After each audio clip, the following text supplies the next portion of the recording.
Hello everyone. তো আমি আজকে যাচ্ছিলাম ইউনিভার্সিটিতে, তো তাড়াতাড়ি কাজ শেষ করে বাসায় চলে আসছি।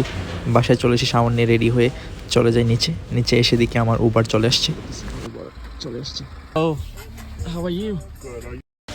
তো আমি ডিরেক্ট চলে যাই আমাদের পিটসবার্গ স্টেশনে। পিটসবার্গ স্টেশন থেকে বাসে উঠি। তো বাসে ওঠার পর হঠাৎই দেখি আমাদের ড্রাইভার কিছু অ্যানাউন্সমেন্ট করতেছিলেন। আসলে উনি বলতেছিলেন যদি কেউ বাসে অন্য কাউকে ডিস্টার্ব করে বা অন্য কারোর জন্য যদি কারো ডিস্টার্ব হয় তাহলে তখনই উনি বাস থেকে নামিয়ে দেবেন। Because we are on night schedule, in the event that you need some extra light along the way, only utilize the reading lights that are above your head. Do not utilize flashlights while on the bus.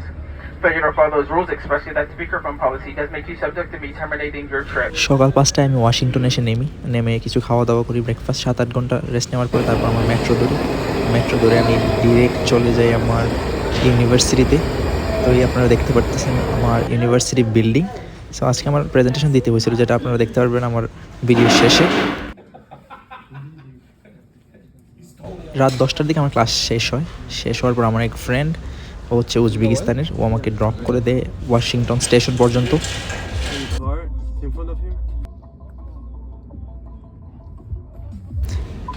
এই হচ্ছে Washington bus station. Thank you so much everyone. আজকের ব্লগটা এই পর্যন্তই, সবাই ভালো থাকবেন। And its roles. Its pose actually thrown a curveball meant to surprise someone with unexpected move, like when you are showing your opponents that you are not focused